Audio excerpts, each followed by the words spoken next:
Study for PCS exam पर मैं दास sir आप सभी का बहुत बहुत स्वागत करता हूं। आज हम लोगों का आंसर फॉर्मेटिंग का 4th क्लास है और इस क्लास में हम लोग देखने जा रहे हैं जेपीएससी मेंस पेपर 6 जो कि हमारा है वातावरण और तकनीकी विकास। इस सेक्शन का हम लोग पार्ट 1 यानी कि फिजिक्स से हम लोग एक महत्वपूर्ण क्वेश्चन का आंसर फॉर्मेटिंग डिस्कस करने जा रहे हैं जो कि मोस्ट इम्पॉर्टेंट है। इस वर्ष एग्जाम में आने का पूरा चांस है। इससे वो कौन सा टॉपिक है ये जानने से पहले सबसे पहले आप लोगों को फिजिक्स का थोड़ा सा गणित समझाते हैं कि फिजिक्स में कौन कौन सा टॉपिक इम्पॉर्टेंट है, कहाँ से क्वेश्चन आया है। थोड़ा सा आप इसको समझिए। जब आप इसको समझिएगा ना उसके बाद आपको आंसर फॉर्मेटिंग समझने में और अच्छा लगेगा और आप आंसर फॉर्मेटिंग का एक्चुअल मीनिंग भी समझ पाइएगा। तो इस बार का अगर आप देखिएगा, इस बार अगर हम लोग देखें कि कौन कौन सा क्वेश्चन आने का चांस है तो उसमें आप सबसे पहले देखिए कि फिजिक्स जो हमारा ग्रुप ए है, भौतिक विज्ञान, देख पा रहे हैं आप लोग। भौतिक विज्ञान में जो फर्स्ट पार्ट है, 4 पार्ट में सिलेबस को डिवाइड किया गया है। इसमें जो फर्स्ट पार्ट है वो है मापन पद्धतियाँ, सिस्टम ऑफ यूनिट्स, और उसमें लिखा हुआ है MKS, CJS, CGS और SI। ठीक है, ये जो लिखा हुआ है ये आपका फर्स्ट सेक्शन है। तो सवाल ये है कि ये कितना इंपॉर्टेंट है ये आपको तब पता चलेगा जब आप थोड़ा सा ना इस सिलेबस का एनालिसिस कीजिएगा। सेकंड है आपका चाल, गति, गुरुत्व, द्रव्यमान, भार, बल की परिभाषा एवं प्रभाव, कार्य, शक्ति और ऊर्जा। अब देखिए ये जो टॉपिक है ना और इसके जस्ट ऊपर वाला मापन पद्धतियाँ, ये दोनों का दोनों ऑब्जेक्टिव पॉइंट ऑफ व्यू से तो मोस्ट इंपॉर्टेंट है और ऑब्जेक्टिव से हमेशा क्वेश्चन यहाँ से आया भी है। ठीक है, लेकिन अभी इसका क्या इंपॉर्टेंस है इसको आप समझिए।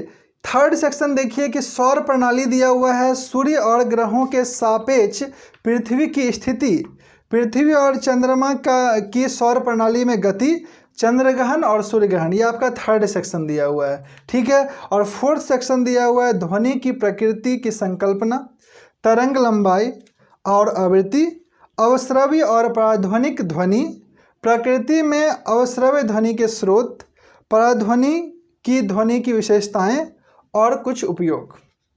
आप लोग सोच रहे होंगे कि सर सिलेबस क्यों बता रहे हैं, सिलेबस तो हम लोगों के पास है ही, सिलेबस बताने का क्या ज़रूरत है, वो तो हम लोग जानते ही हैं। बट सिलेबस बताने का खास वजह यह है कि आप देखिए कि इस बार जो क्वेश्चन आया था वो कहाँ से आया है। इस बार का क्वेश्चन को जब आप पढ़िएगा समझिएगा तब आपको एक खास चीज़ पता चलेगा कि क्वेश्चन में क्या क्या वेरिएशन इस बार क्रिएट होने का संभावना है। अब देखिए कि जो फर्स्ट क्वेश्चन इस बार आया था आपका जेपीएससी मेंस, आप लोग देख रहे हैं general science, environment and technology development, सामाजिक विज्ञान, पर्यावरण एवं तकनीकी विकास, पेपर 6 का 6 जेपीएससी का क्वेश्चन आपके साथ लेकर के डिस्कस कर रहे हैं। इसमें क्या क्वेश्चन पूछा है थोड़ा समझना। फर्स्ट क्वेश्चन पूछा है what are infrasonic and ultrasonic sounds, अपश्रव्य तथा पराश्रव्य ध्वनियाँ क्या है। दूसरा उसी में देखिए क्वेश्चन पूछा है name the sources of infrasonic sound in nature, प्रकृति में अपश्रव्य ध्वनि के स्रोतों का नाम लिखें। उसके बाद क्वेश्चन को उसी में कंटिन्यू किया है describe the characteristics and application of ultrasonic sound, पराश्रव्य ध्वनि की विशेषताओं एवं उपयोगों का वर्णन करें। ये कंप्लीट जो है 3 पार्ट में क्वेश्चन को डाला है, पूछा है आपसे 32 मार्क्स का। अब आप देखिए कि आपका जो यहाँ पर है ना क्वेश्चन 4 नंबर, तो 4 नंबर से देखिए मैक्सिमम पार्ट जो है ना यहाँ से पूछ लिया है। बात समझ पा रहे हैं। तो अब अगर यहाँ से क्वेश्चन पूछेगा तो क्वेश्चन को मिक्स करेगा, ट्विस्ट करेगा, ये पूरा संभावना है फर्स्ट थिंग। ठीक है, क्योंकि यहाँ से ना ये जो 4th सेक्शन है आपका, यहाँ से मैक्सिमम पार्ट से क्वेश्चन यहाँ पे डाल दिया। सेकंड वाला क्वेश्चन पूछ लो, क्योंकि अथवा करके रहता है, 2 क्वेश्चन आपसे रहेगा, पूछेगा है ना, दोनों में से कोई एक आपको लिखना रहेगा। समझ गए ना। तो 32 मार्क्स का देखिए either this and either this, दोनों में से कोई एक क्वेश्चन आपको करना रहता है। तो दूसरा क्वेश्चन क्या पूछा है समझना, state the Kepler's law of planetary motion, state the Kepler's law of planetary motion, यानी केपलर के ग्रहीय गति के सिद्धांत का वर्णन करें। And distinguish between the lunar Eclipse and solar Eclipse, चंद्रग्रहण एवं सूर्यग्रहण के बीच प्रभेद बताएं। अब देखिए आप प्लेनेटरी मोशन आपका कहाँ आ गया, सेक्शन 3 आप लोग देख पा रहे हैं। सेक्शन 3 में अब देखिए जो आपको सूर्य और ग्रहों के साचे पृथ्वी की गतियां है ना, प्लेनेटरी मोशन यहाँ से इस सेक्शन से आपका आ गया। और चंद्रग्रहण और सूर्यग्रहण आप लोग देख पा रहे हैं, चंद्रग्रहण सूर्यग्रहण यहाँ से पूछ दिया, यानी कि 3 और 4 से आपका जो है लॉन्ग क्वेश्चन फॉर्म हो चुका है। ठीक है, अब आपका कौन सा बचता है, 1 और 2। तो 1 और 2 से अगर लॉन्ग क्वेश्चन बनेगा तो वो क्या बनेगा और उसका आंसर फॉर्मेटिंग क्या होगा, इसको समझना पड़ेगा। क्योंकि अगर आप समझ रहे हैं मापन पद्धतियां, system of units, SI unit, CGS unit, FPS unit ये सब आप लोग जानते होंगे, एमकेएस यूनिट सब जानते होंगे, लेकिन चैलेंज यहाँ पर यह है कि क्या आप जब क्वेश्चन लिखिएगा 32 मार्क्स का क्वेश्चन रहेगा, तो क्या आप इस क्वेश्चन को जब लिखिएगा तो क्या आप ईच एंड एवरी डायमेंशन को टच कर पा रहे हैं, ये आपके लिए एक चैलेंज रहेगा। समझ गया ना। तो हम लोग ना आज इसी टॉपिक को लेकर डिस्कस करने जा रहे हैं, मापन एवं मापन की पद्धतियां, measurement and system of units को आज हम लोग डिस्कस करेंगे और इसका आंसर फॉर्मेटिंग पे बात करेंगे। इनफैक्ट इससे अगर कोई भी क्वेश्चन आएगा तो इस आंसर फॉर्मेटिंग को जो आप तैयार कर लीजिएगा तो आपसे क्वेश्चन डेफिनेटली बन जाएगा और आप उम्मीद कर सकते हैं कि यहाँ से आपके एग्जाम में क्वेश्चन आ जाएगा। आप सोच रहे होंगे कि ये तो लॉन्ग क्वेश्चन आंसर बनेगा नहीं, यहाँ से लॉन्ग क्वेश्चन आंसर बनना नहीं चाहिए, यहाँ से कैसे पूछेगा। तो आप देखिए जेपीएससी कुछ भी पूछ सकता है, जेपीएससी का कोई भरोसा नहीं है। आप देखिएगा कि लास्ट ईयर जो क्वेश्चन पूछा है ना, आप देखिएगा एक क्वेश्चन आया था, critically examine the policy of token currency of Mohammad bin Tughlaq. Mohammad bin Tughlaq के सांकेतिक मुद्रा नीति का आलोचनात्मक परीक्षण करें। समझ गए ना। तो ये भी क्वेश्चन आपका 600 वर्ड में पूछा था। तो आप समझ सकते हैं इस टाइप का कई बार क्वेश्चन रहता है जो 600 वर्ड का नहीं रहता है। हम लोग इनफैक्ट तैयार करके नहीं जाते हैं, रेडी नहीं रहते हैं, बट क्वेश्चन पूछा जाता है। तो अगर आप थोड़ा सा सिस्टमेटिक वे में, प्लान्ड वे में थोड़ा सा प्रिपरेशन कीजिएगा, अपने नोट्स को तैयार कीजिएगा, तो डेफिनेटली आप क्वेश्चन को लिख पाइएगा और ईच एंड एवरी डायमेंशन को टच कर पाइएगा।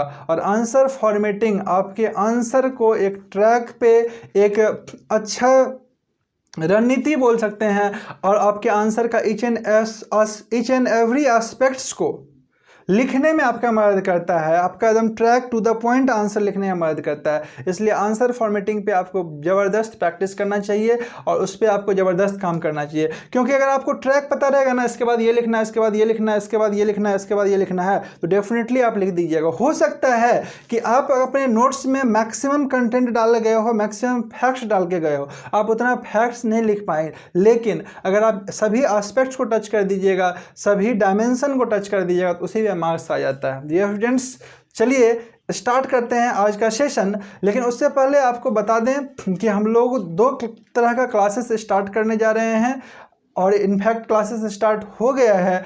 एक तो आपका है ओल्ड स्टूडेंट्स के लिए, मतलब उन सभी स्टूडेंट्स के लिए जो ऑलरेडी अपना प्रिपरेशन कर चुके हैं और लास्ट मोमेंट प्रिपरेशन करना चाहते हैं, उन लोगों के लिए है आंसर फॉर्मेटिंग का क्लास, यानी आंसर राइटिंग क्लास। उन लोगों को हम लोग क्लास में क्या कर रहे हैं, तो पर्टिकुलरली आंसर फॉर्मेट दे रहे हैं, जैसा आप लोग को अभी क्लास में मिलेगा। उसके साथ साथ उस पर्टिकुलर टॉपिक का मॉडल आंसर भी प्रोवाइड कर रहे हैं। ठीक है, उसके साथ आपको क्या करना है, आपको आंसर को लिखना है उसी के बेसिस पे, उसके आधार पे। साथ में जब आप अपने अकॉर्डिंग आंसर लिखिएगा ना, तो आंसर लिख करके आपको क्या करना है, सेंड करना है हमें। हमारे जो एक्सपर्ट टीचर रहेंगे वो उसको मार्किंग करेंगे, बताएंगे कि आप कहाँ मिस्टेक कर रहे हैं, क्या क्या चीज़ इसमें त्रुटि है, कौन कौन सा डायमेंशन आप मिस कर रहे हैं, और उस पर आप काम कीजिएगा तो डेफिनेटली आपका आंसर राइटिंग स्किल अच्छा हो जाएगा और आपको अच्छा मार्क्स मिलेगा। और दूसरा जो है, हम लोग स्टार्ट कर रहे हैं एक पेपर 6 का क्रैश कोर्स। अगर आप बिल्कुल नए हैं और क्लासेस अभी तक नहीं किए हैं, पेपर 6 तैयार नहीं किए हैं उसका नोट्स, तो आप इस क्लास को ज्वाइन कर सकते हैं। इस क्लास में हम लोग पेपर 6 का each and every most important question तो करेंगे ही, साथ में जो भी लेस इम्पॉर्टेंट सेक्शन होगा जिससे आने का कम संभावना होगा उसको भी कवर करने का पूरा कोशिश किया जाएगा। यानी कि ओवरऑल मोस्ट इम्पॉर्टेंट क्लास होगा। तो आप लोग सभी कोई जो भी इंटरेस्टेड हैं दिए गए नंबर पे कॉल कर लीजिएगा, है ना, और क्लासेस को ज्वाइन कर सकते हैं। फ़ी काफ़ी लेस है, फ़ी बहुत ज़्यादा लेस बोलते हैं ना, वो रखा गया है, इसलिए जो है सो आप आसानी से क्लासेस कर सकते हैं। तो चलिए स्टार्ट करते हैं आज का सेशन। और आज के सेशन का टॉपिक है मापन एवं मापन की पद्धतियाँ, measurement and system of units. तो डियर स्टूडेंट्स, जब हम लोग इस टॉपिक को स्टार्ट करते हैं तो सबसे पहला टर्म जो आता है ना वो आता है राशि। राशि यानी कि क्वांटिटी, क्योंकि किसी न किसी क्वांटिटी का ही तो मेजरमेंट होगा। तो यहाँ पर एक टर्म देखिए क्वांटिटी। क्वांटिटी किसको बोलते हैं, जब इस पे बात आएगा तो आप एक लाइन में बोल सकते हैं कि जिसे संख्या के रूप में प्रकट किया जा सके उसे हम लोग राशि कहते हैं, क्वांटिटी कहते हैं। ठीक है, जिसे संख्या के रूप में रिप्रेजेंट किया जा सके, प्रकट किया जा सके, उसे क्या कहते हैं, राशि कहते हैं। ठीक है, फॉर एग्जाम्पल आप बोल सकते हैं जनसंख्या हो गया, आयु हो गया, वस्तु का भार हो गया, मेज की लंबाई हो गई, ये सब वो क्या हम लोग बोलेंगे, इस सब को हम लोग राशि बोल सकते हैं। ठीक है, यहाँ पर जो हम लोग बात कर रहे हैं ना, यहाँ पे हम लोग बात कर रहे हैं भौतिक राशि की का, क्योंकि हम लोग फिजिक्स सेक्शन को देख रहे हैं। ठीक है, तो भौतिक राशि किसको बोलते हैं, क्योंकि भौतिक राशि का ही तो मेजरमेंट होगा, उसी का तो यूनिट आप निकालिएगा। तो आपको यहाँ पर लिखना पड़ेगा कि भौतिक राशि किसको बोलते हैं। भौतिक राशि मतलब फिजिकल क्वांटिटी। तो याद रखिएगा, भौतिकी यानी कि फिजिक्स के नियमों को जिन पदों में व्यक्त किया जाता है उसे भौतिक राशि कहते हैं। भौतिकी के नियमों, रूल्स को जिन टर्म्स में रिप्रेजेंट किया जाता है उसी को भौतिक राशि यानी कि फिजिकल क्वांटिटी बोलते हैं। फॉर एग्जांपल आप बोल सकते हैं लेंथ यानी कि लंबाई, द्रव्यमान यानी कि मास, टेम्परेचर यानी कि तापमान, समय यानी कि टाइम, बल यानी कि फोर्स, ऊर्जा एनर्जी, वेग वेलोसिटी, ये सब एग्जाम्पल कैटेगरी में आ जाएगा। इसके बाद आप अपने आंसर को कैसे बढ़ाइएगा, इस टॉपिक को कैसे बढ़ाइएगा, इसके बाद आप ना फर्दर भौतिक राशि को दो कैटेगरी में डिवाइड किया गया है। फर्स्ट कैटेगरी है आपका अदिश राशि जिसको बोलते हैं स्केलर क्वांटिटी, और सेकंड है आपका सदिश राशि जिसको बोलते हैं वेक्टर क्वांटिटी। तो डियर स्टूडेंट्स, भौतिक राशियाँ दो प्रकार की होती है, पहला है आपका अदिश राशि, दूसरा है आपका सदिश राशि। देखिए टॉपिक को क्रमानुसार कैसे बढ़ाना है ना, वही आपको आंसर फॉर्मेटिंग में बढ़ा रहे हैं। आपका एक भी पॉइंट छूटना नहीं चाहिए, समझ गया ना, क्योंकि अगर 32 मार्क्स में ये क्वेश्चन आएगा ना तो आपसे लगभग ईच एंड एवरी डायमेंशन को टच करने के लिए बोला जाएगा। तो आपको वो डायमेंशन पता होना चाहिए। ये नहीं कि आप सीधे MKS पद्धति को पढ़ लिए, CGS पढ़ लिए, SI यूनिट पढ़ लिए, चले गए एग्जाम में और पता चला 150-200 जाते जाते पूरा ख़त्म कहानी, और आप उल्टा सीधा लिख के भर रहे हैं, तो उससे मार्क्स नहीं आता है ना। चलिए, तो हम आपको क्या बताएं कि दो तरह का भौतिक राशि होता है। एक कौन सा होता है आपका सदिश अदिश राशि स्केलर क्वांटिटी, दूसरा होता है आपका सदिश राशि वेक्टर क्वांटिटी। ठीक है, अब आपको ना इसको परिभाषित भी करना पड़ेगा। इसको क्या करना पड़ेगा, परिभाषित करना पड़ेगा, डिफाइन करना पड़ेगा। ठीक है, अदिश राशि किसको बोलते हैं, स्केलर क्वांटिटी किसको बोलते हैं। तो आप बोल सकते हैं कि वैसी भौतिक राशियाँ जिनमें केवल परिमाण होती है। परिमाण को डियर स्टूडेंट्स इंग्लिश में बोलते हैं मैग्नीट्यूड, यानी जिसमें केवल मैग्नीट्यूड होता है ना उसको हम लोग क्या बोलते हैं, अदिश राशि बोलते हैं। ये जो अदिश राशि होती है इसमें डायरेक्शन नहीं होता है, यानी कि इसमें दिशा नहीं होता है, समझ गए। अब आप समझिए, इसका एग्जाम्पल भी आपको देना पड़ेगा। हर एक चीज़ का एग्जाम्पल के साथ आप जो है ना शो कीजिए, बिना एग्जाम्पल का तो एकदम अधूरा होता है। एग्जाम्पल में क्या क्या आ सकता है, द्रव्यमान आप लिख सकते हैं यानी कि मास, है ना, आप तापमान लिख सकते हैं, टेम्परेचर, घनत्व लिख सकते हैं, डेंसिटी, विद्युत धारा लिख सकते हैं आप, विद्युत धारा को इंग्लिश में बोलते हैं इलेक्ट्रिक करंट, चाल लिख सकते हैं, है ना, चाल को स्पीड बोलते हैं। इस टाइप से आप एग्जाम्पल दे सकते हैं। साथ ही इसके बाद आपको सदिश राशि को भी एक्सप्लेन करना पड़ेगा। आपसे यहाँ पर सदिश राशि के बारे में बताना पड़ेगा। सदिश राशि क्या होता है भाई, तो सदिश राशि को हम लोग बोलते हैं वेक्टर क्वांटिटी। ठीक है, यानी कि वैसी भौतिक राशियाँ जिनमें परिमाण के साथ साथ यानी मैग्नीट्यूड के साथ साथ दिशाएं भी होती है, डायरेक्शन भी होती है, और जो योग योग के निश्चित नियमों का पालन करती है, यानी कि जो योग के निश्चित नियम यानी कि एडिशन का जो फिक्स्ड रूल है उसके अकॉर्डिंग क्या होता है, उसका एडिशन होता है। योग के निश्चित नियमों के अनुसार जिसे जोड़ी जाती है उसको हम लोग क्या बोलते हैं, सदिश राशि बोलते हैं। इसका भी आप एग्जाम्पल दीजिए साथ में। एग्जाम्पल में आप वेग बोल सकते हैं यानी कि वेलोसिटी बोल सकते हैं, विस्थापन दे सकते हैं, विस्थापन को डिस्प्लेसमेंट बोलते हैं, फोर्स बोल सकते हैं, फोर्स का हम लोग बल बोलते हैं हिंदी में, है ना। रेखीय संवेग बोल सकते हैं, इंग्लिश में लीनियर मोमेंटम बोलते हैं, त्वरण बोल सकते हैं, एक्सेलरेशन। ठीक है, तो ये सब इसका एग्जाम्पल है, इसको आप एक्सप्लेन कीजिए। इसके बाद आप आ जाइएगा माप के मात्रक, है ना, यूनिट्स ऑफ मेजरमेंट पे। ठीक है, हम लोग ये क्रमानुसार बढ़ रहे हैं। तो यूनिट्स ऑफ मेजरमेंट, तो सवाल ये है कि हम लोग भौतिक राशि तो पढ़ लिए, अब उसका मेजरमेंट करना है आपको। तो सवाल ये है कि जो मेजरमेंट जो करना है तो भाई ये मात्रक होता क्या है। यहाँ पे ना आपको मात्रक को परिभाषित करना पड़ेगा। जब आप मात्रक को परिभाषित कीजिएगा ना तो उसके बाद उसी में आपको उससे आगे बढ़िएगा मात्रक के प्रकार। तो मात्रक के प्रकार जो है ना MKS CGS नहीं होता है, वो आगे का क्रम है, आपको देखिए सिस्टम से बढ़ना पड़ेगा। तो मात्रक के प्रकार में जब आप आइएगा तो वहां पे आपको बताना पड़ेगा मूल मात्रक, इंग्लिश में बोलते हैं फंडामेंटल यूनिट्स, और व्युत्पन्न मात्रक यानी कि डिराइव्ड यूनिट्स, और दोनों को परिभाषित करना पड़ेगा कि what do you mean by fundamental units. मूल मात्रक क्या है इसको यहाँ बताइए आप एक स्टेप में, और दूसरे स्टेप में बताइए आपकी व्युत्पन्न मात्रक किसको बोलते हैं, डिराइव्ड यूनिट किसको बोलते हैं। डिराइव्ड यूनिट्स दोनों का एग्जाम्पल साथ में डालना पड़ेगा, है ना। डिराइव्ड यूनिट्स का क्या करना पड़ेगा, एग्जाम्पल डालना पड़ेगा, बिना एग्जाम्पल का ना आपको काम नहीं चलेगा। ठीक है, जैसे आप देखिए क्षेत्रफल बराबर क्या होता है, लंबाई गुने चौड़ाई होता है ना। तो इसका यूनिट क्या होगा, क्षेत्रफल का मात्रक क्या होगा, लंबाई का मात्रक होता है मीटर, और चौड़ाई का भी मात्रक होता है मीटर। तो meter into meter, meter square. तो ये देखिए दो यूनिट्स को मिला करके जो है ना ये बना है आपका क्षेत्रफल का यूनिट मीटर स्क्वायर। इसी को हम लोग बोलते हैं डिराइव्ड यूनिट, यानी कि जिसको फंडामेंटल यूनिट्स का यूज करके डिराइव किया गया है ना। यानी फंडामेंटल यूनिट्स को से जिसको हम लोग फॉर्म कर दे रहे हैं उसको हम लोग क्या बोलेंगे, उसको हम लोग बोलेंगे आपका डिराइव्ड यूनिट। देखिए इससे फोर्स का एग्जांपल लेते हैं। फोर्स बराबर होता है F = ma। फोर्स बराबर होता है मास इनटू एक्सेलरेशन, यानी कि बल इक्वल टू होता है आपका बल इक्वल टू द्रव्यमान गुना त्वरण। तो आप देखिए इसका जो हम लोग डिराइव्ड यूनिट निकालना चाहेंगे तो क्या हो जाएगा, आप थोड़ा सा बताइए। यहाँ पर हम लोग जानते हैं कि मास का जो है, मास का वो होता है kg, और एक्सेलरेशन का मीटर पर सेकंड स्क्वायर होता है। तो kg मीटर पर सेकंड स्क्वायर हमारा क्या हो जाएगा, आंसर हो जाएगा। आप लोग वैसे बाय द वे जानते हैं कि फोर्स का यूनिट होता है न्यूटन। ठीक है, फोर्स का यूनिट होता है न्यूटन, तो आप उसको यहाँ पर बता सकते हैं। ठीक है, तो ये आप जब मात्रक के प्रकार बताइएगा, मूल मात्रक को डिफाइन कीजिएगा, एग्जाम्पल डालिएगा, व्युत्पन्न मात्रक बताइएगा, ड्राइव यूनिट क्या होता है उसका साथ में 5-7 एग्जाम्पल डालिएगा। उसके बाद आप आ जाइए मात्रक की पद्धतियाँ पर, यानी कि सिस्टम ऑफ यूनिट्स पे।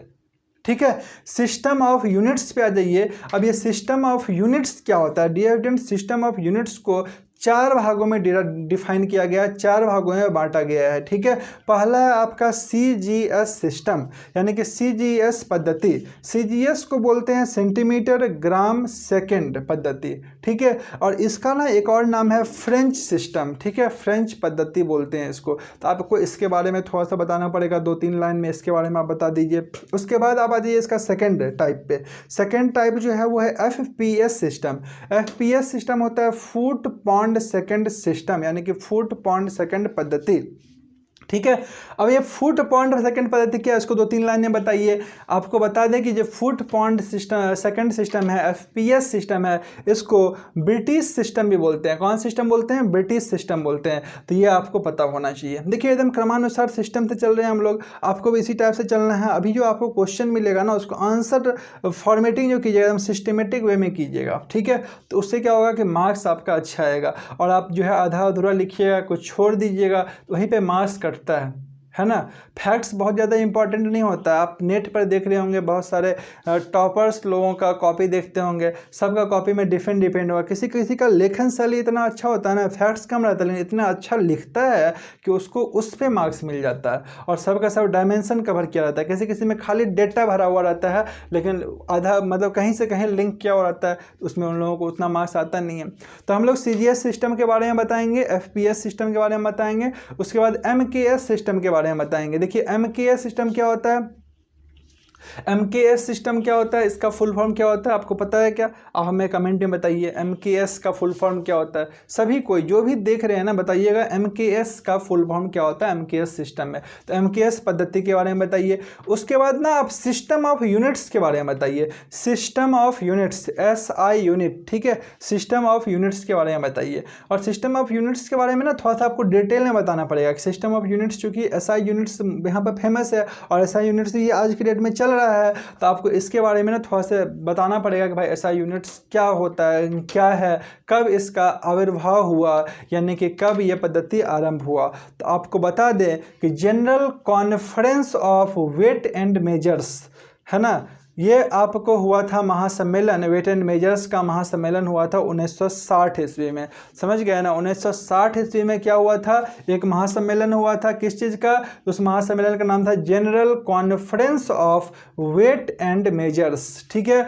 तो इस महासम्मेलन में ही जो है ना SI सिस्टम का आविर्भाव हुआ, यानी कि प्रारंभ हुआ इसी 1960 ईस्वी में, ठीक है। और इसमें जो है ना SI सिस्टम, अभी देखिए फंडामेंटल यूनिट टोटल 7 है, लेकिन जो 1960 में जो इसका जब शुरुआत हुआ था SI सिस्टम का, तो उस समय फंडामेंटल यूनिट 6 ही था। समझ गए, 6 फंडामेंटल यूनिट था और 7वां फंडामेंटल यूनिट जो है आपको ऐड हुआ है ना, जिसको बोलते हैं पदार्थ की मात्रा। तो वो जो ऐड हुआ है ना, तो वो ऐड हुआ आपका 1970 में जो है दोबारा जब हुआ था general conference of weight and measures का सम्मेलन, महासम्मेलन जो ये हुआ था, है ना, माप तौल का महासम्मेलन जो हुआ था, तो इसमें जो है ना आपको पदार्थ की मात्रा को 7वां फंडामेंटल यूनिट के रूप में जोड़ा गया। तो आपको ये चीज़ बताना पड़ेगा, है ना। इस चीज़ को बताने से थोड़ा सा फैक्ट्स इंक्लूड होगा तो थोड़ा सा इफेक्टिव बनता है आपका आंसर, ठीक है। उसके बाद जो है ना आप बताइए कि ये जो सिस्टम ऑफ यूनिट्स जो आया SI, ये फ्रांसीसी नामकरण है, समझ गया ना। अब फ्रांसीसी में इसको क्या बोलते हैं SI यूनिट्स को, है ना, मतलब उससे मिलता जुलता क्या बोलते हैं ये आपको पता होना चाहिए। और ये आप अगर लिखते हैं थोड़ा सा और इफेक्टिव होता है कि फ्रांसीसी नामकरण, फ्रांसीसी वर्ड ये था, इससे जो है SI यूनिट्स जो है इंग्लिश का वर्ड लिया गया और बनाया गया। तो ये आपको बताना चाहिए, ये आपको थोड़ा बहुत आइडिया होना चाहिए। तो अब उसके बारे में लिखिए। उसके बारे में जब आप लिख दीजिएगा ना, जब यहाँ तक आप कंटिन्यू किए, ठीक है ना, तो उसके बाद आप बता सकते हैं कि भाई ये जो SI यूनिट्स आया, ये जो 1970 के दशक में SI सिस्टम में, ठीक है, कौन कौन सा फंडामेंटल यूनिट था। 7 फंडामेंटल यूनिट हो गया। अब ये फंडामेंटल यूनिट कौन कौन सा था, ये मूलभूत मात्रक जो है ये कौन कौन से थे, ये आपको बताना पड़ेगा। तो आप देख लीजिए, पहला है आपका लंबाई, लंबाई यानी कि लेंथ बोलते हैं इंग्लिश में। आपको इसके बारे में बताइए, थोड़ा सा अपना 1-2 लाइन में इसके बारे में एक्सप्लेन कीजिए। दूसरा है आपका द्रव्यमान यानी कि मास, मास के बारे में बताइए। तीसरा फंडामेंटल यूनिट है आपका समय यानी कि टाइम, इसके बारे में आप बताइए। चौथा आपका है विद्युत धारा, विद्युत धारा मतलब होता है इलेक्ट्रिक करंट। इलेक्ट्रिक करंट का यूनिट आप लोग क्या जानते हैं, तो हमें कमेंट में बताइए।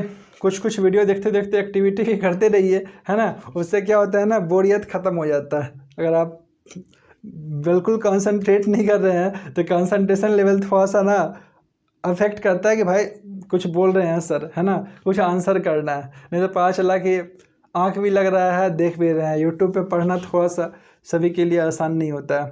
तो चलिए बीच बीच में आंसर भी आप लोग करते रहिएगा। विद्युत धारा यानी कि विद्युत धारा यानी कि इलेक्ट्रिक करंट, ठीक है, इसके बारे में आपको बताना पड़ेगा। इसका आप लोग यूनिट जानते हैं तो हमें कमेंट में जरूर कीजिए, ठीक है। उसके बाद जो है सो ताप, ताप यानी कि इंग्लिश में बोलते हैं टेम्परेचर। क्या आप लोग इसका SI यूनिट जानते हैं? हमें SI यूनिट बताइएगा। आप लोग CGS या फिर जो है सो FPS यूनिट मत बताइएगा।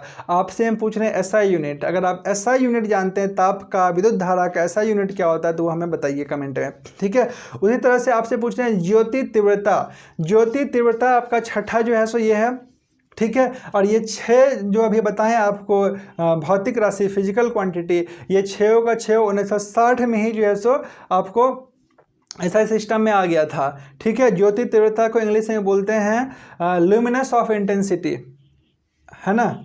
तो इसका ज्योति तीव्रता का यूनिट क्या होता है, इसे आप हमें बताइए कमेंट में। और जो 7वां जिसको 1970 में इंक्लूड किया गया, शामिल किया गया, वो है पदार्थ की मात्रा। तो do you know the SI unit of पदार्थ की मात्रा, ठीक है।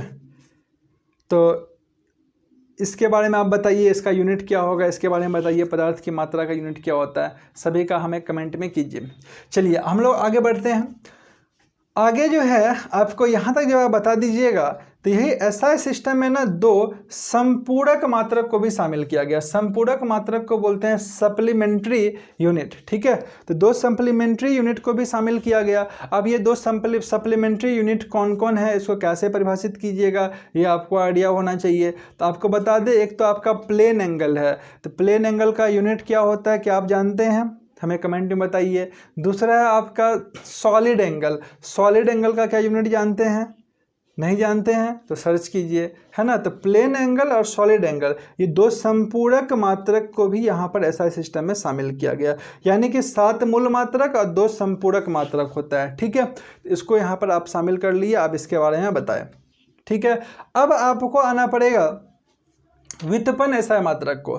तो व्युत्पन्न SI मात्रक में ना आप कौन कौन सा प्रमुख व्युत्पन्न SI मात्रक है उसको थोड़ा सा एक्सप्लेन कर दीजिए, और उसके बाद आप आगे बढ़ जाइए, आ जाइए अपने एंडिंग की तरफ। उसके बाद हम लोगों का है मानक SI उपसर्ग, ठीक है। मानक SI उपसर्ग, तो मानक SI उपसर्ग क्या होता है ना, इसके बारे में हम लोग थोड़ा समझ लेते हैं। SI प्रीफिक्सेस, SI प्रीफिक्सेस क्या होता है, आप लोग थोड़ा सा इसके बारे में समझ लीजिए।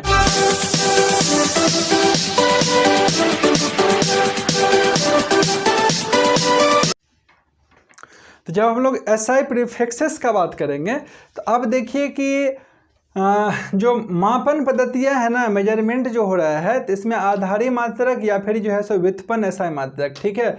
बहुत बार ना इसमें जो है डेटा को रिप्रेजेंट करना पॉसिबल नहीं होता है। फॉर एग्जाम्पल आप सपोज कीजिए कि रांची से अगर हम लोग इंग्लैंड का दूरी, ठीक है, उसको मीटर में रिप्रेजेंट करेंगे तो क्या वो सुविधाजनक रहेगा, बिल्कुल ही सुविधाजनक नहीं रहेगा। उसी तरह से आप समझ लीजिए कि ये जो आपका पेपर है, इस पेपर का अगर हम लोग मोटाई मीटर में रिप्रेजेंट करेंगे SI यूनिट में, तो क्या वो सुविधाजनक रहेगा, बिल्कुल नहीं रहेगा। समझ गए ना। तो इन्हीं कारणों से, ठीक है ना, सुविधाजनक बनाने के लिए, ठीक है ना, SI उपसर्ग को इंट्रोड्यूस किया गया, परिभाषित किया गया, समझ गए।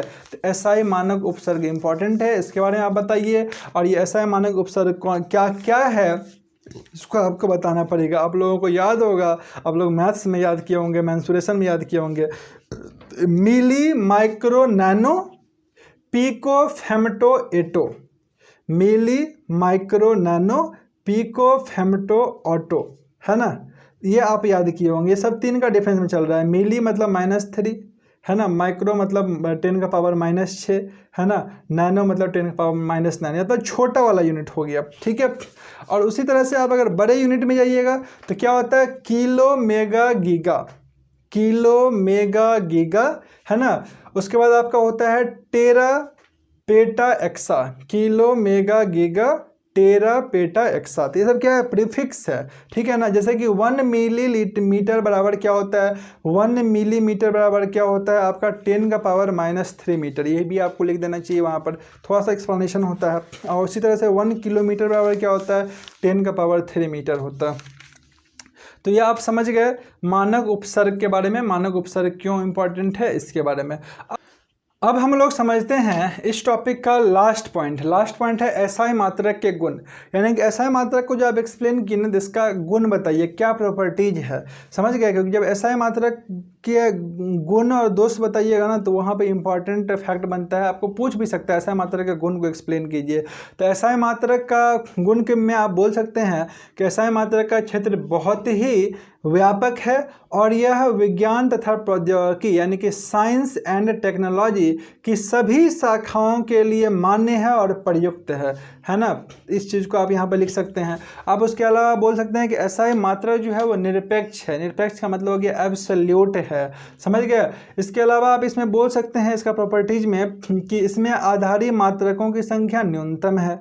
उसके अलावा आप बोल सकते हैं कि व्युत्पन्न मात्रक के नाम अंतर्राष्ट्रीय स्तर पर सर्वमान्य है। तो ये सब आपका क्या बताएं SI मात्रक के गुण, इसको भी आप साथ में एक्सप्लेन कीजिए, समझ गए। तो ये था आपका एक complete answer formatting system of units का, समझ गए। आप अगर इस क्वेश्चन का आंसर लिख रहे हैं तो मिनिमम इन सभी डायमेंशन पे आपको काम करना पड़ेगा, इन सभी डायमेंशन के अंतर्गत ही आपको नोट्स तैयार करना पड़ेगा। और उम्मीद करते हैं कि अगर 32 मार्क्स का ये क्वेश्चन आया तो आपको ईच एंड एवरीथिंग, ठीक है, से टच करके क्वेश्चन को लिंक करके क्वेश्चन पूछेगा। भले ही हो सकता है उसको 2-3 पार्ट में बांट दे, जैसा कि आप देख रहे हैं कि सेक्शन 4 पराध्वनिक से ये जो आपका ध्वनि वाला सेक्शन है, ठीक है ना, इसको 3 पार्ट में पूछा है। What are infrasonic and ultrasonic sound, name the sources of infrasonic and infrasonic sound in nature. Third part पूछा है describe the characteristic and application of ultrasonic sound. देखिए बड़ा क्वेश्चन बनाना पड़ेगा तो उसको पार्ट वाइज तो करेगा ही, है ना। तो आप कोई भी पार्ट को मिस नहीं करें, इसके लिए आपको कंप्लीट प्रिपरेशन करना पड़ेगा, कंप्लीट वर्क कीजिए। डियर स्टूडेंट्स, आज का इस सेशन हम लोग यहीं पे एंड करते हैं। नेक्स्ट सेशन में मिलेंगे कुछ न्यू शानदार कॉन्सेप्ट के साथ। बट आपको एक चीज़ बताना चाहेंगे कि ये चैनल जो है आप ही लोग के रिक्वेस्ट पे हमने स्टार्ट किया था इसी साल मार्च में, समझ गए ना, इस साल मार्च में स्टार्ट किए थे आप ही लोग के लिए, हमारे जो स्टूडेंट्स हैं उन्हीं लोगों के लिए और उन्हीं लोगों के रिक्वेस्ट पे। तो आप लोगों से रिक्वेस्ट है कि सभी कोई ना वीडियो के लिंक को ज़रूर शेयर किया कीजिए, क्योंकि ये अपना चैनल बिल्कुल नया है और बहुत कम स्टूडेंट्स अभी तक यहाँ इससे जुड़े हैं। तो डियर स्टूडेंट्स, सभी कोई जो है सो वीडियो के लिंक को जरूर शेयर कीजिए और जल्द ही हम लोग लाइव क्लास में भी मिलेंगे। Thank you all of you students and all the best for your exam.